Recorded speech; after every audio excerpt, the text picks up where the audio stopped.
Buenas noches, días o el momento en que nos estén escuchando. Sean todos bienvenidos a Fenómeno.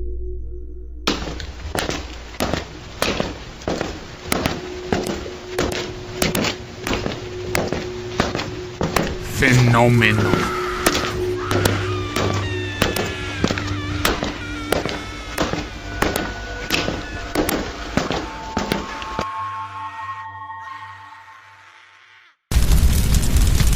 Despertó un suave olor a nogal y enseguida pensó que Belle estaba preparando el desayuno.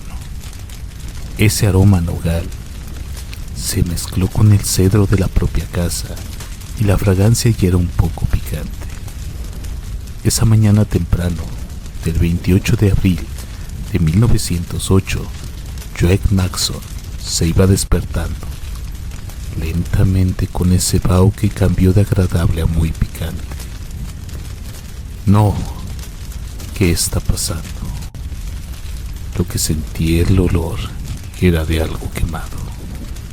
El tipo pegó un salto, se calzó las zapatillas para ahí dejarlas al lado de la cama y fue rápido a ver que la ventana. Lo que vio fue espantoso. Una nube negra que subía desde la ventana de abajo y ya casi alcanzaba la suya.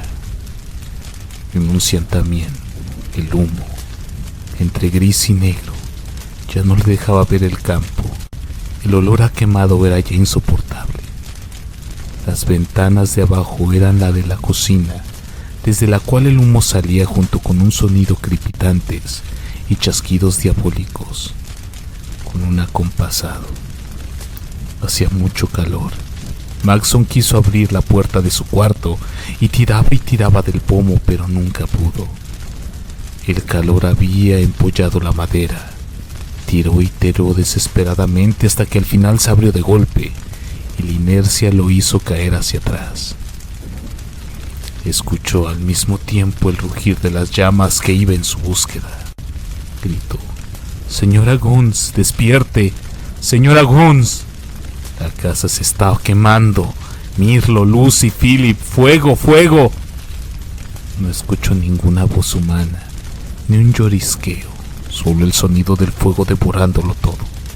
«Señora Guns», intentó de nuevo. «Niños». Nada. Entonces pensó que no podía escapar del final trágico, que se acordó de la lata de queroseno que había comprado el día anterior y que colocó en la cocina. Explotaría en cualquier momento. Maxson corrió atravesando el humo bajo las escaleras, que aún se mantenían firmes. Pasó por la cocina y le pegó un fuerte golpe con el horno a la puerta que daba al patio trasero. Corrió hacia alrededor de la casa y fue entonces cuando se dio cuenta que el sol era muy luminoso. Esa mañana gritaba y agitaba los brazos. Fue ventana por ventana y en ninguna vio el menor movimiento. La casa comenzó a ser invadida por el humo. Creía que el lugar estaba la familia Guns, desmayada sin sentido. Era una carnicería y él no podía hacer nada. Y en ese momento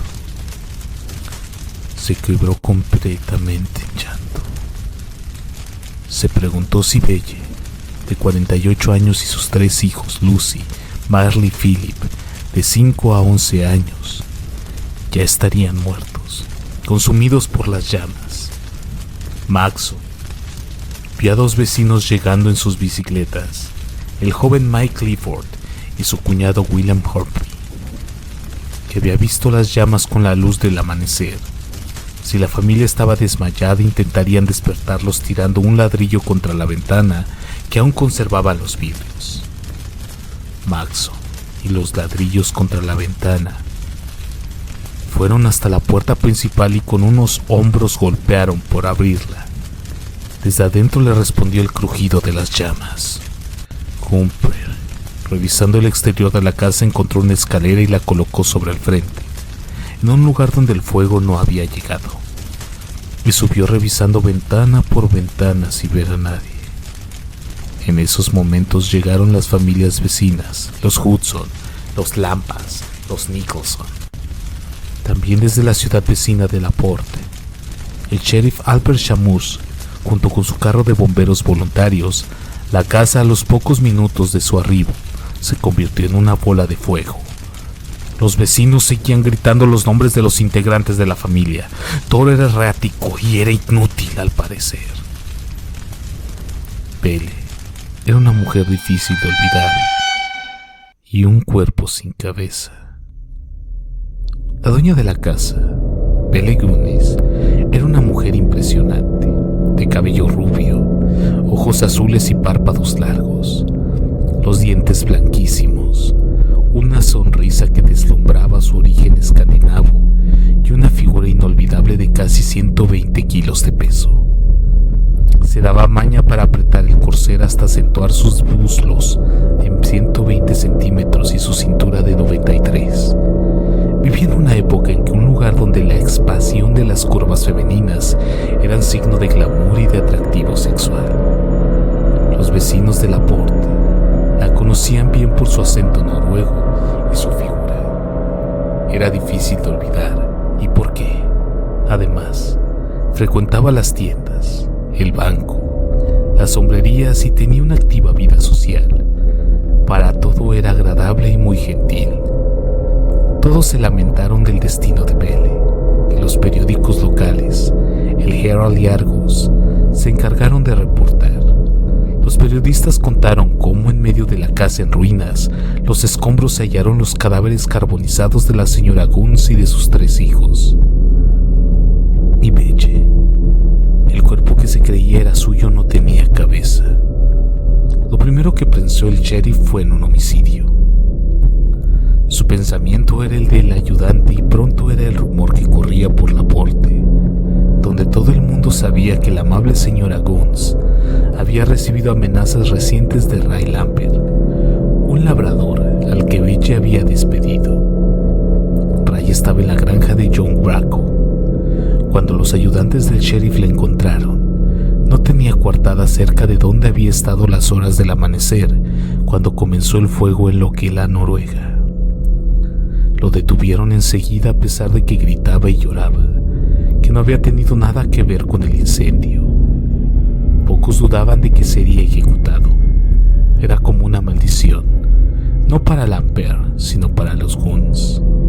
Aún después de muerta, sí, es que el cuerpo sin cabeza era de ella, porque en vida había tenido la desgracia de que la mayoría de los hombres que tuvieron relaciones con ella, desde pretendientes, maridos hasta empleados, desaparecieron o terminaron muertos. Belle se llamaba originalmente Belle Amponsdatter y había nacido en 1859 en Tomba, Noruega. Su hermana mayor, Anna, fue la primera en llegar a los Estados Unidos y así se casó con John Larson. Tenía un buen pasar y decidió que América también sería un buen destino para su hermana. Bella llegó en 1883 a los 24 años. Se adaptó rápidamente a su nueva vida. Ayudaba por su hermana y por la comunidad noruega en Chicago. Así conoció a Mats Sorenso, un sereno de un gran almacén. No pudieron tener hijos propios y decidieron adoptar. Bella, para entonces, convirtió su nombre en Belle.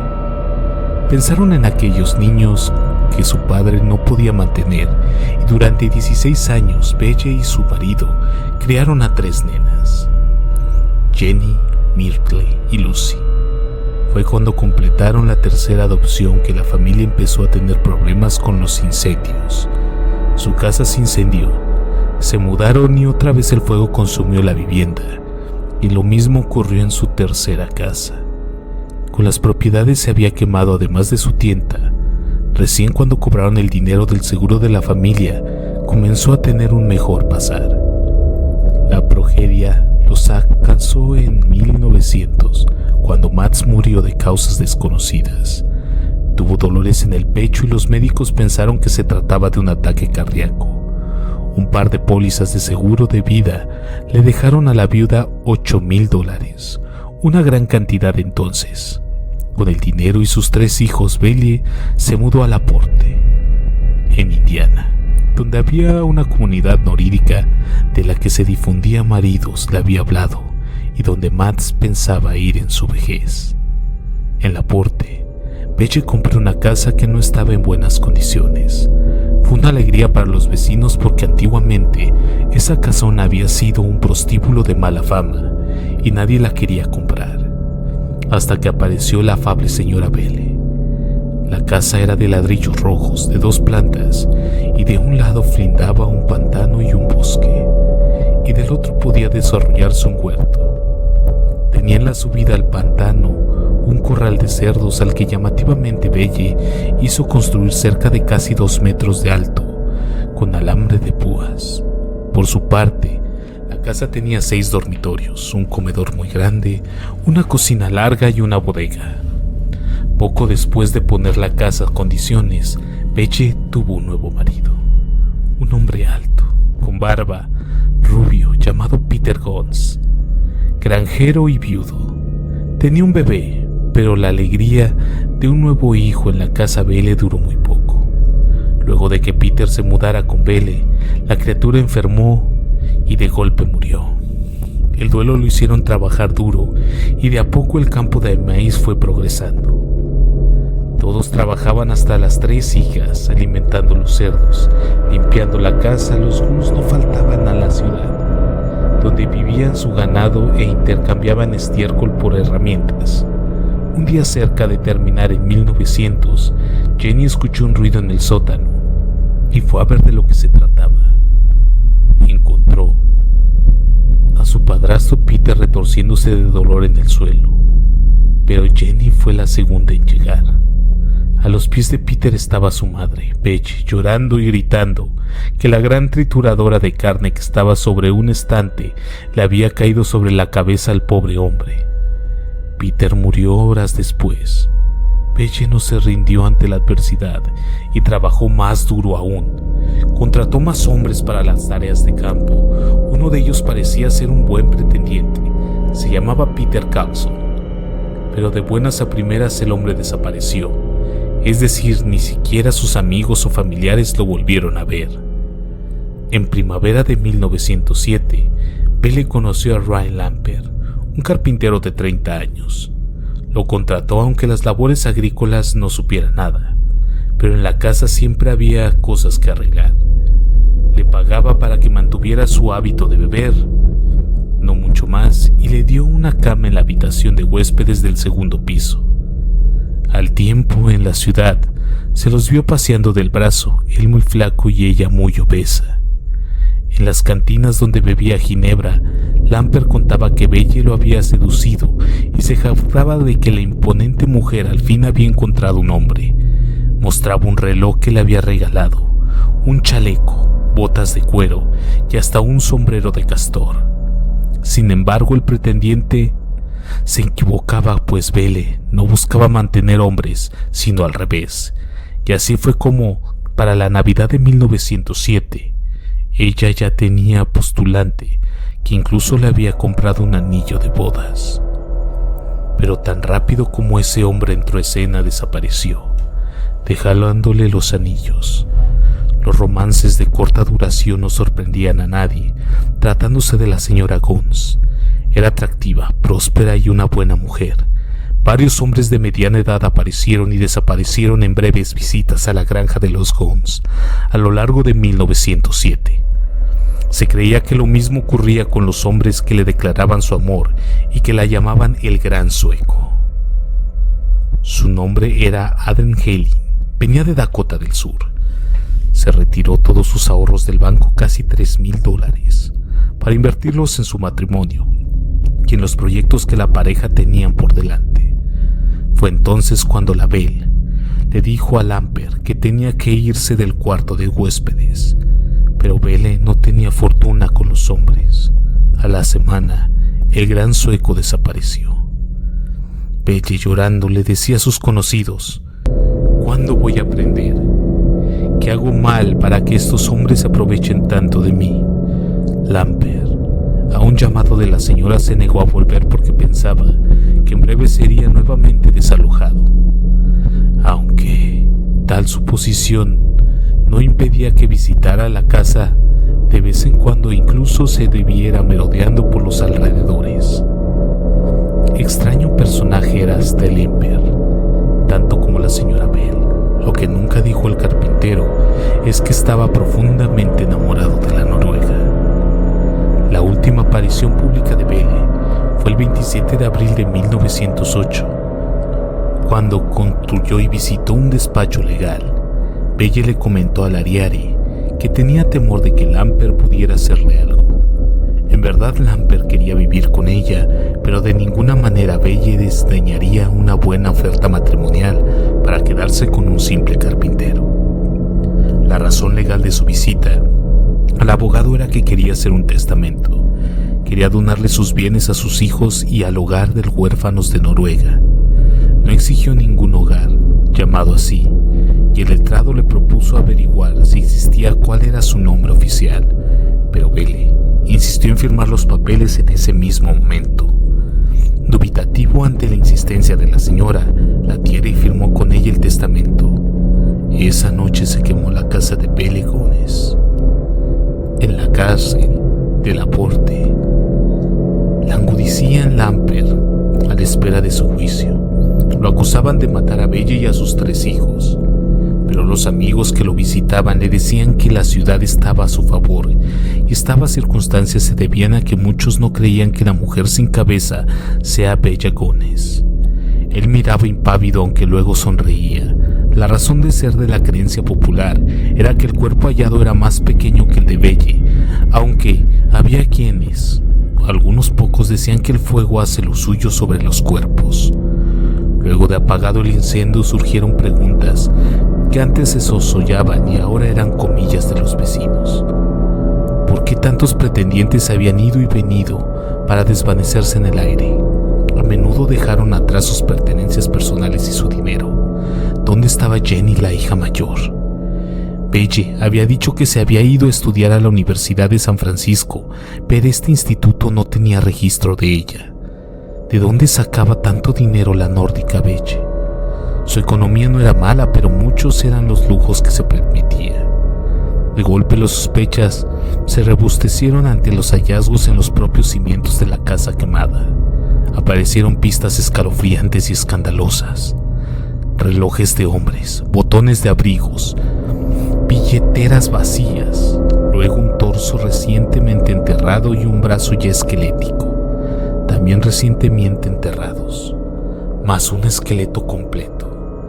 El sheriff entonces contrató a los vecinos Maxon y Danny Hudson para que se encargaran exclusivamente de las búsquedas, en particular la de la cabeza de Belle Gunness.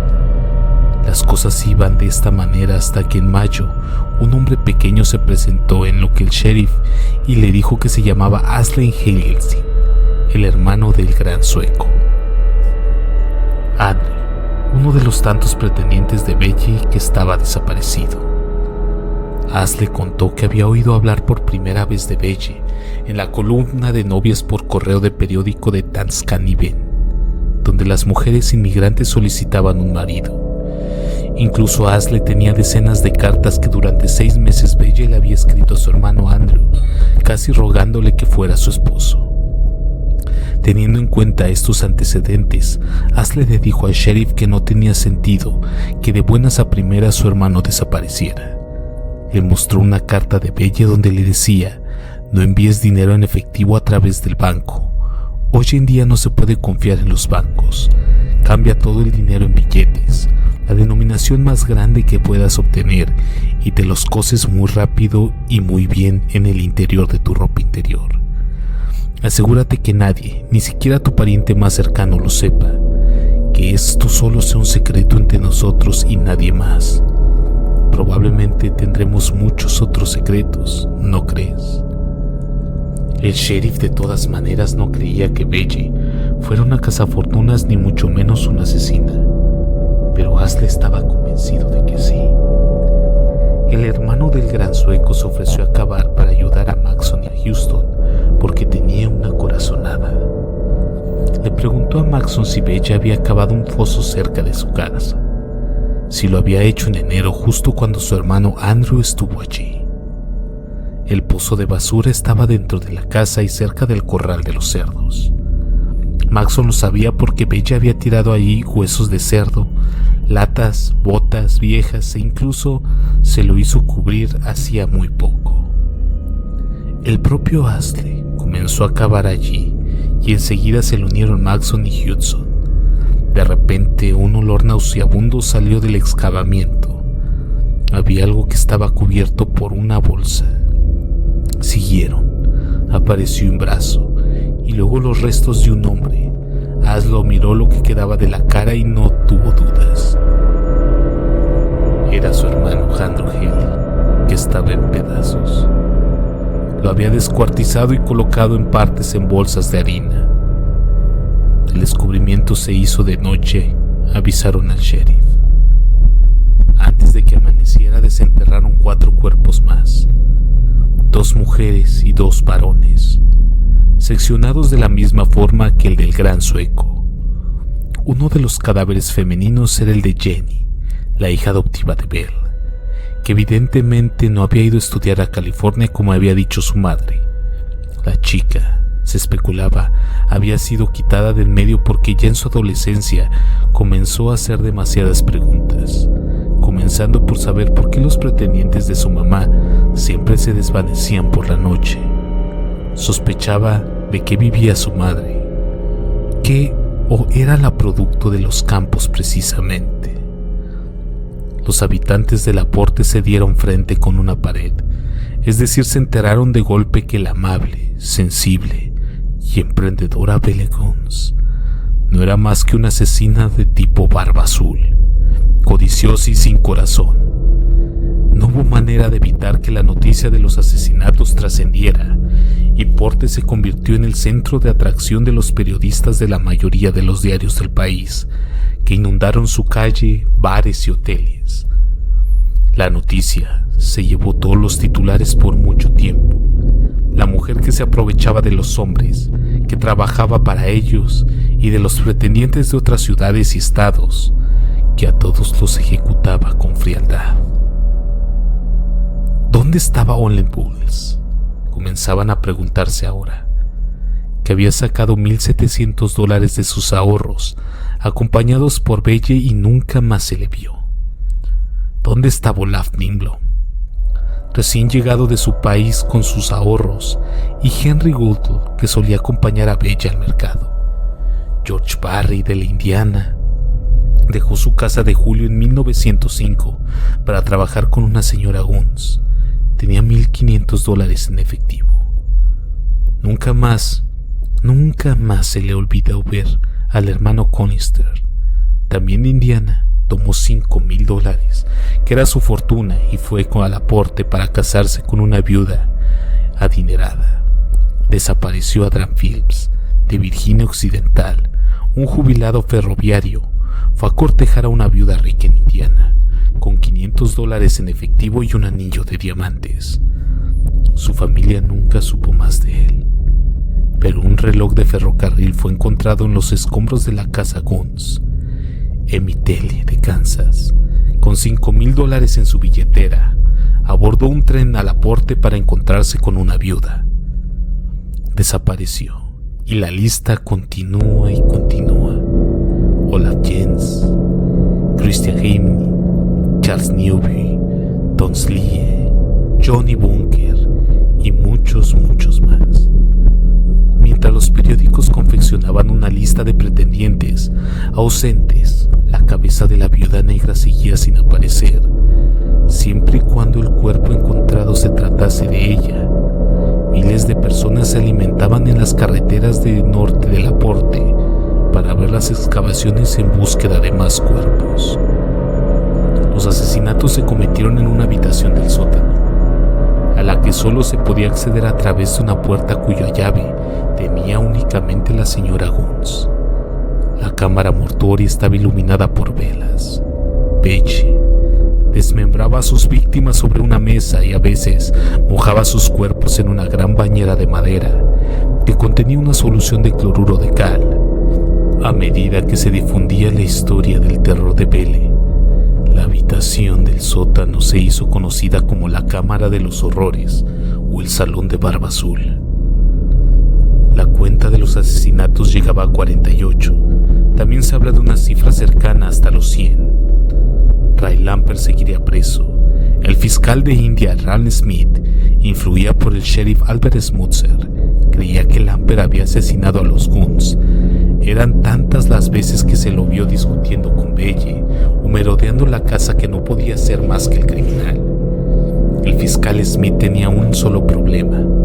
Mientras encontrase la cabeza de mujer, la defensa tendría que dar ganas, porque ese cuerpo podía ser de otra mujer, y en ese panorama no entraba Lampert. Las evidencias encontradas incitaban más bien que Belle cometió todos los asesinatos antes de huir. No solo el fiscal necesitaba que encontraran ese cráneo. El sheriff Schmutzer parecía desesperado y presionaba a los excavadores. Solo aparecieron más relojes de varón, una guía de anatomía, cubiertos viejos. Sin embargo, el dentista de la señora Guns, Aaron Norton, ofreció voluntariamente información útil. Si encuentran sus dientes postizos pueden identificarlos, exclamó. El otoño pasado le hice un juego de 6 dientes de porcelana respaldados con oro. Si la señora Guns está muerta en el fuego, esos dientes todavía están en las cenizas. La dentadura postiza fue encontrada por un buscador de oro el 12 de mayo, y Norton aseguró que era la de Belle. Habría juicio por asesinato contra Lampert después de todo. No obstante, la ciudad seguía dividida entre los que estaban a favor del acusado y aquellos que pensaban que Belle era una asesina, estaba viva y se había salido con la suya. Hasta había hombres que se alegraban de no haber viajado a Indiana a conocerla, luego de comunicarse por correo en respuesta a su aviso de matrimonio en The Skyline Abad. El juicio contra Lampert con la elección del jurado comenzó el 9 de noviembre de 1908. Su abogado defensor era uno de los mejores, Queer Wonder. Los periodistas lo llamaban el juicio del siglo. El lugar, el Palacio de Justicia del Condado de LaPorte. El acusado se había declarado inocente y la Fiscalía Smith debía proponer que la mujer hallada muerta sin la cabeza era Belle Guns. Caso contrario, todo se derrumbaría para la Fiscalía. La audiencia prominente dichas comenzaron el 13 de noviembre, con una sala colmada. El fiscal aseguró que Belle había muerto en el fuego por un acto de venganza de Lampert, y la defensa enseguida puso en duda que la mujer sin cabeza fuese Belle. El defensor Warden hizo trastabillar a la forense Charles Mack con un interrogatorio muy hábil hasta llegar al punto de que el médico no pudo afirmar que los huesos del cadáver fueran de un ser humano.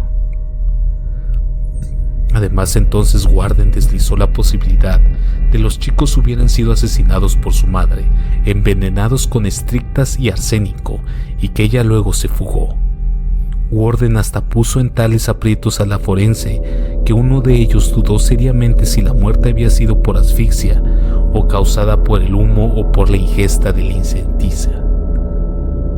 El fiscalía enseguida comparase con el dentista Guns, quien aseguró que los dientes postizos hallados en la casa eran de su clienta, pero Warden lo interrogó hasta llegar a deslindar que las coronas de oro en los dientes eran cosa corriente y que, en fin, podrían ser de cualquiera.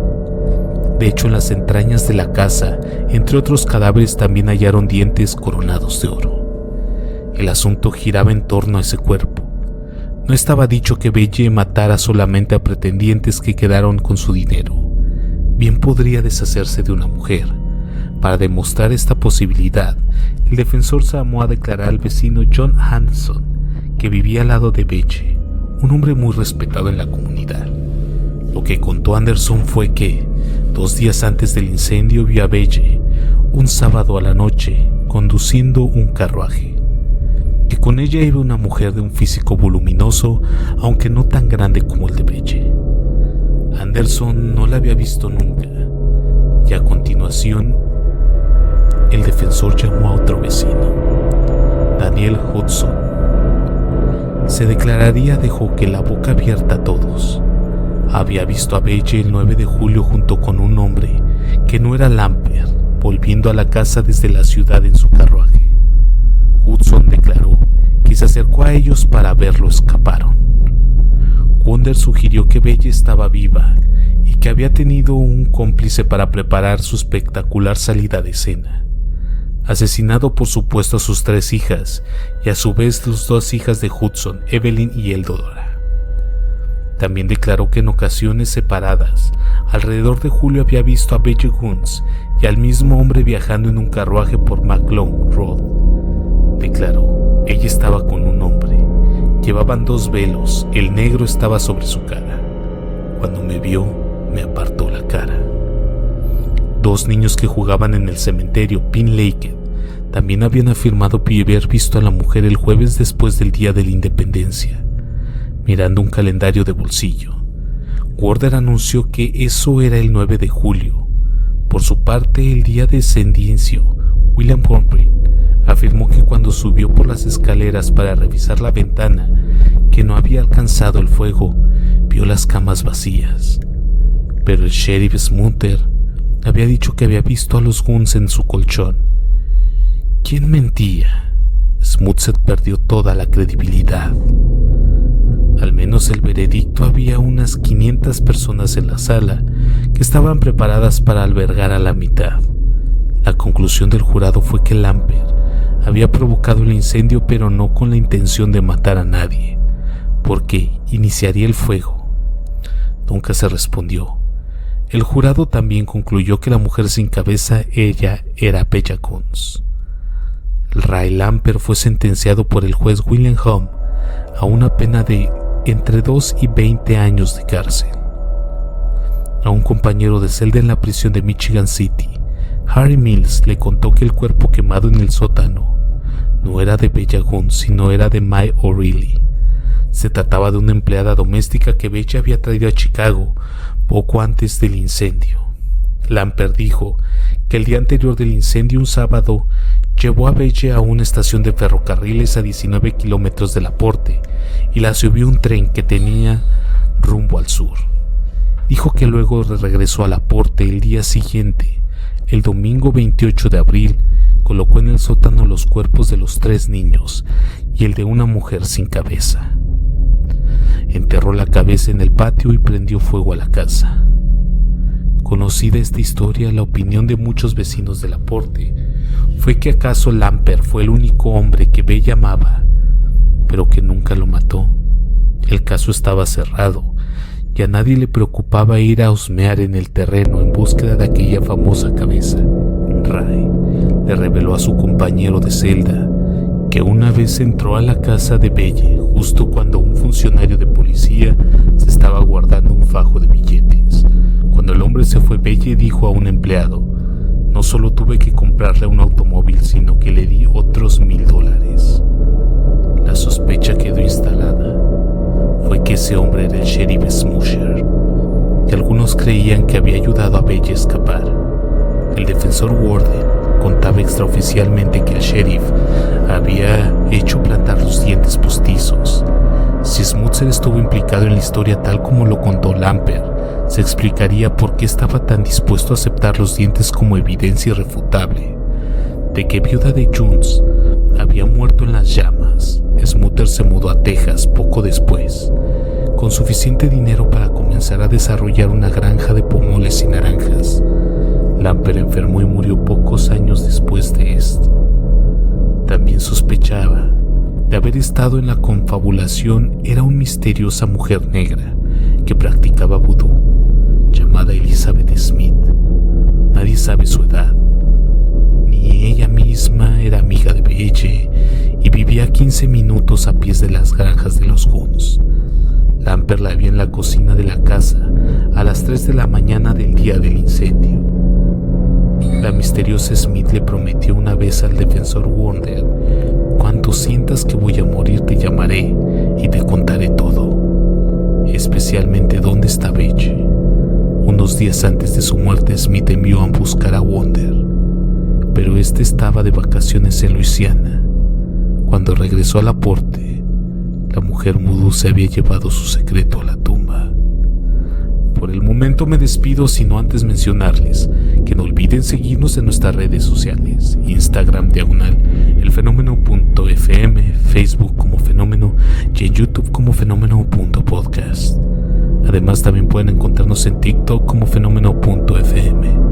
Me despido recordándoles que la curiosidad vence al miedo más fácilmente que el valor. James Stephen.